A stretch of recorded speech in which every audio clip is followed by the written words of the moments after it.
Welcome to Creepypasta Theater, a show where we explore the strange world of creepypasta and urban legends. Join us as we hear tales best left untold, travel roads best left unexplored, and see sights best left unseen. Ever since I was a child, I loved Halloween. I loved the colors of autumn, the crispness of the fall air, the decorations in the stores and on my neighbors' houses, deciding what I was going to dress up as, the seasonal Halloween specials, and of course, the candy. Long before creepypastas became a thing, people told stories during this time of year, such as the haunted house that was too scary to finish, and the rumor that roving bands of Satanists would prowl the night in search of victims to sacrifice to the devil. While we know that these are just urban legends, they still frighten and fascinate us to this day. For this episode, we will be taking a look at 3 Halloween-themed creepypasta. So sit back and relax for Creepypasta Theater's Halloween triple feature. These stories can be found on creepypasta.wikia.com and are used under Creative Commons license. How to Carve a Pumpkin. Written by AustinDR. I popped the gourd on the table after I laid down the newspapers to keep the juices from running out. Then I took a knife and drove it into it. It had a tough rind, but with a few direct strikes, it opened. Unfortunately for me, the juices spilled on the floor, forcing me to lay down towels. Afterward, I sketched the spots for the eyes and mouth, and I sliced into the gourd. The surface once again proved rough, but I gradually got the hang of it. Juice seeped out from the areas I sketched.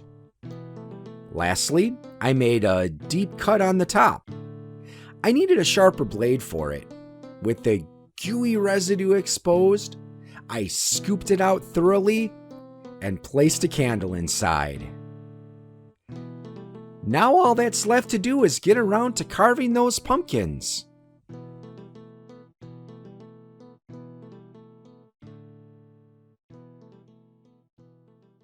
Always check the candy. Author unknown. Always check your children's Halloween candy. Always. I'm not saying this to fearmonger. To tell you the truth, I realize that most of the candy handed out on the holiday is likely purchased at Walmart the day before and shoved into a plastic, pumpkin-shaped bowl. You probably realize that most sane people don't poison candy or put glass in it or whatever cautionary urban legend you've heard. The only guy who did do that did it to his own son. So those neighbors of yours, don't treat them like criminals. They're just trying to innocently give the kiddos some sweets. This warning regards a phenomenon that has no apparent origin. What I mean is, no one is really sure where it comes from. The candy in question isn't even so. You can't purchase it at any stores, and looking it up online results in no results. The candy, this aforementioned phenomenon, appears to be that of a cinnamon jawbreaker, not to be confused with the Atomic Fireball brand or any other similar sweet. It may resemble a red-tinted gumball or a red lollipop with no stick. The point being, it's rather generic in appearance, which makes it tricky to spot the real deal. The candy is sometimes branded under the HH Sweets Company, a corporation that doesn't exist, at least not one registered by any agency since 1999. If you search the internet, you might find some HH Sweets businesses, but I assure you, they aren't the real deal. Merely a namesake coincidence. If the label carries the HH name, beneath it is a tagline which will read something to the effect of, "Hot as hell, sweet as heaven." Not all the candies sport the same branding, but it certainly helps to spot it. This is why I advise, if you find yourself or your kids with an unmarked red candy, the safest bet is to throw the sucker away. Documentation of the phenomenon only dates back to 2007, but there is a possibility that it's gone on far longer. As of this recording, a known 9 people have ingested the candy, 4 of which being children under the age of 18. Each case has happened on October 31st, with the most cases occurring during 2016, with a total of 3 victims. The only clues as to the candy's appearance and branding is through the eyes of witnesses and subsequent investigations of any nearby and opened candy wrappers. Each of the victims' corpses, aside from the heads, remained untouched. The heads, however, are where things get strange. Each of the heads is completely burnt, like a used match. This would make identification of the victims troublesome, except for the fact that the fingerprint analysis lent itself fittingly to the nature of these deaths, considering the hands of the deceased were completely intact. None of the victims were related in any way, with the only exception being a father and his 9-year-old daughter, Andy and Mary Kay Winfield of Lexington, Virginia. All of the others share no relation other than the aforementioned candy. An eyewitness report from Brevard, North Carolina, documented the full story behind the mysterious death of a 12-year-old boy, Shane Davis, who died on the Halloween of 2009. I was leaving the pharmacy at around 8:30 when it happened. He, Davis, was walking down the block in a zombie costume. I didn't even notice him at first because it was dark, and the costume was dark. But then there was a flash of orange light, like someone lighting a candle. I turned around, and this heat wave hit me in the face, and the smell, oh Lord, it smelled like cooked meat. His head was on fire. There were people screaming, but there was nothing we could do about it. He screamed only for a moment. Then he hit the pavement. I'll never unsee it. There were rumors that it was a hex from a witch or something. I'm not a superstitious man, but when you see something like that, superstition doesn't seem far off, you know? Similar reports were documented for many other victims. Shortly after ingesting the candy, the victim's head would burst into flames, and soon thereafter, the victim would succumb to injury and die. Many rumors and theories have since popped up surrounding the deaths and candy. Many include witches and spells, but some have garnered significant following beyond regional folklore. One of the most popular rumors cites the deaths as the result of the 1782 execution of Henry Hyson Cassidy, H.H. Cassidy, a candy maker from Onancook, Virginia, the site of the first documented death from 2007. Cassidy, a local candy maker, was placed on trial for the disappearances of 2 young girls from the neighboring town. Despite having no apparent motive for abducting 2 young girls, the candy maker was charged as a reasonable suspect, having access to sweets for alluring children. Following a local investigation where one of the girls' bodies was discovered with candy in her pocket, Cassidy was charged with the murders and sentenced to death. Children from the town, who once loved the sweets made by the candy maker, began calling Cassidy the Witch of Onancook, making him one of the earliest male witches of legend. Being found guilty in a hasty trial, Cassidy was sentenced to death by molten metal, a process considered barbaric, except in the case of an accused witch. Cassidy, who swore his innocence until his death, had a molten metal ball dropped in his throat. While a quick death, it was certainly not painless. The townsfolk remarked that justice was served on that day, and the body was buried in a shallow grave.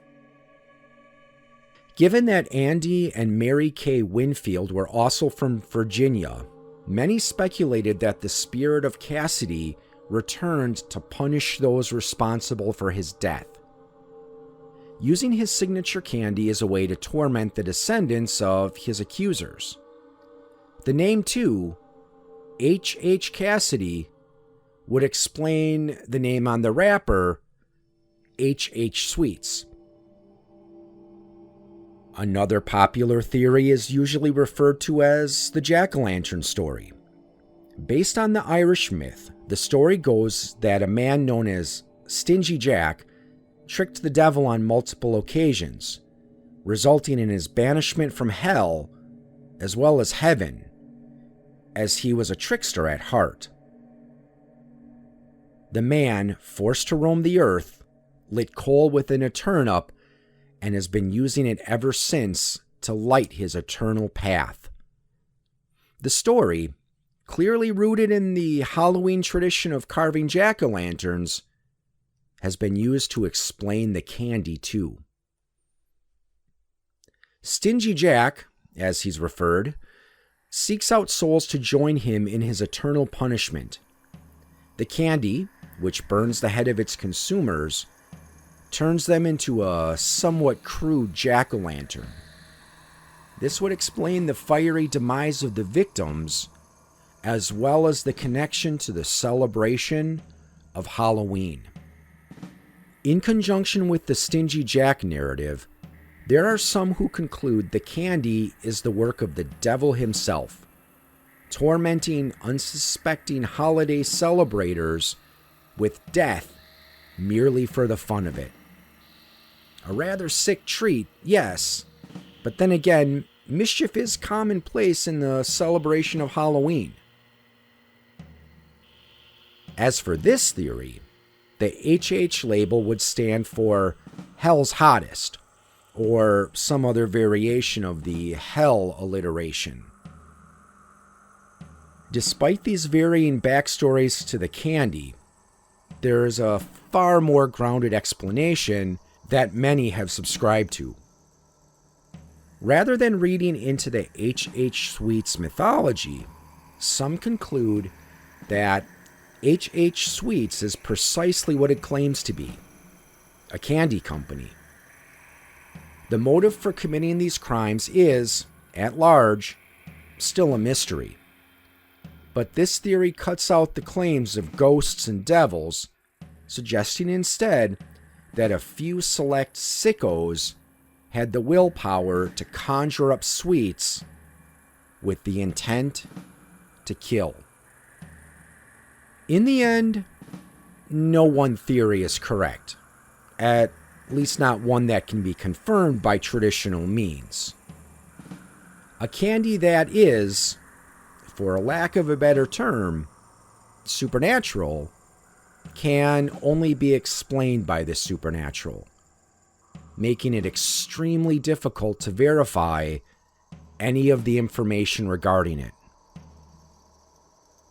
If you wish to avoid the grisly results of the candy, it is advised to always check your children's Halloween candy. Better yet, avoid the trick-or-treating tradition altogether. Or if you're highly concerned, perhaps it would be best to simply skip Halloween altogether.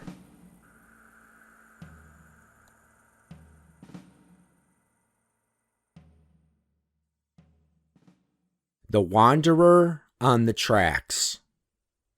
Written by Andynextbossof X. On Halloween of 1988, 6 teenage boys ventured into a tunnel on a local railroad. Only one escaped with his life and a photo. What resulted from that innocent venture was a 2-year period of unexplained murders, which killed off a good 10% of my small town's population. To this day, no one knows the true fate of the 5 boys and the reason behind the murders that lasted until the fall of 1990, except for me. I am the lone survivor of the 6 who encountered the Wanderer on the tracks on that dark Halloween of 1988. It was supposed to be a simple dare, nothing to it. Everyone had heard how every Halloween people head into the tunnel and never come out. We all thought it was bullshit.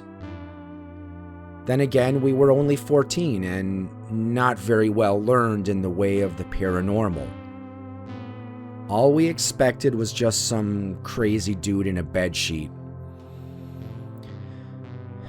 However, what we found was much worse. And what we did made the outcome 10 times worse than it could have been. I guess that curiosity killed the cat really fits when remembering this story. It was me, John, Andy, George, Bill, and Fred. Explaining our choice of costume is irrelevant. However, let us note that we all brought flashlights, and Andy had brought a bucket to collect candy in. Foolish Andy. I remember your death so vividly it haunts my dreams to this very day. And she does too. But not for long. We all had dinner at John's house as it was the closest to the tunnel.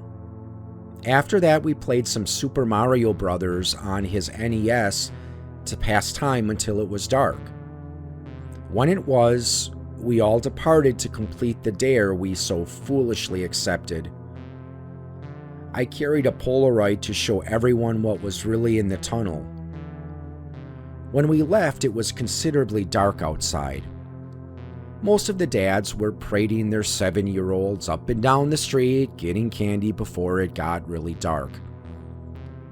There had recently been some kidnappings in the area, but we didn't expect to meet the suspect, so we thought we would be safe. With each step towards the tunnel, it seemed as if it got darker, and when we arrived there, it was pitch black, and it was pretty much only us and the older trick-or-treaters outside. We all stopped at the entrance of the tunnel for a moment, realizing we may not make it out alive. After waiting one more moment, We hastily stepped outside, turning on all of our flashlights. No one really wanted to do this. We felt more and more as we went deeper into the tunnel. It was weird though. Usually a tunnel ended after about 500 feet, but this one seemed like it went on for miles. We went on for what I want to say was another 3,000 feet. That's when we saw it. At the time, we had no idea what it was. If I had a choice, I would wish that I never found out what it was and what it did. "What the fuck is that?" Bill asked, half whispering to the rest of us. What we saw looked like a girl that had covered herself in dark paint or makeup and had on a plain old nightgown. She was holding what looked like a rod or a staff. Her back was facing us. "Beats me," Andy shrugged. "Hey!" He yelled at the thing before throwing the bucket at it. It clanged off the creature and rolled to the right of the track. Suddenly, it made the most gruesome noise in the world as its head rotated 180 degrees to stare back at us. I hastily took out my Polaroid and shot a picture of it. I put away the camera and shook the developing picture before putting it inside my pocket. Everyone was frozen in place looking at the creature, seemingly paralyzed. Soon the creature lifted the rod and threw it at Andy. It was horrifying and amazing, seeing it throw what we now knew was a spear with such dexterity, as well as doing it backwards. The spear struck Andy in the chest, dead center in the sternum. His ribcage collapsed and blood sprayed from the entry to the exit. His spine snapped, and he crumpled to the ground. The blood-splattered spear was stuck in the ground a good 40 feet behind us. It was only a moment before we actually thought to run. We didn't even try to save Andy. I turned my head and saw the creature ripping open his chest, tearing muscle and organs apart as our dying counterpart screamed in his death throes. It seemed like the creature wanted to separate flesh from bone, and that is exactly what it had done. Andy's flesh and innards were scattered around his skeleton in a pool of his blood. It was coming for the rest of us now. Bill was the next one it caught, eviscerating him in the same manner as it did to Andy. Then she got George, and then Fred. It was me and John left. The creature was so close we could feel its putrid breath on our necks. We both heard its demonic growls and screeches as we just barely escaped from its furious grabs for our costumes. We kept running, even though the lactic acid had built up so much in our arms and legs, and our breath was ragged. We were so damn tired. Soon we saw the end of the tunnel. Somehow it was morning, which was so illogical. But John and I were both happy to see the light of day. Suddenly, I heard a trip and stumble. John had fucking tripped. We were outside of the tunnel, and he tripped. I didn't even need to turn my head to know he would be gored and gutted. I ran a safe distance away behind some trees near my house. His screams echoed through the neighborhood and awoke several families, wandering outside to see what was happening. Everyone who went outside all saw the creature as it tore apart John. When it was done, it swept its eyes across the shocked citizens of my small town and let out a deafening roar that no man or animal could create. It then dashed back inside the tunnel, and everyone ran inside their homes, including me. For 2 years after that, the people who saw the creature were found disemboweled and skinned in their homes. Some people tried to move, but I heard them say it was like they were chained here. The creature was holding everyone here, keeping everyone who had seen it captive in this town. I'm the last surviving person who saw the Wanderer on the tracks, and my time is coming soon. How did I last this long? I don't know. I bet it's teasing me, torturing me, make me shit my pants every time I turn a corner. It's taken a hold of my life, and I can no longer function like other people. I can no longer go out in the dark. My windows are always closed, the blinds always down, the doors always locked. I've tried to kill myself multiple times, but I can't. It won't let me. Recently, I've been hearing the dying screams of my dying friends. I've heard a bucket clanging from outside my window, tapping on my front door at night. It's a sign. It's coming for me soon.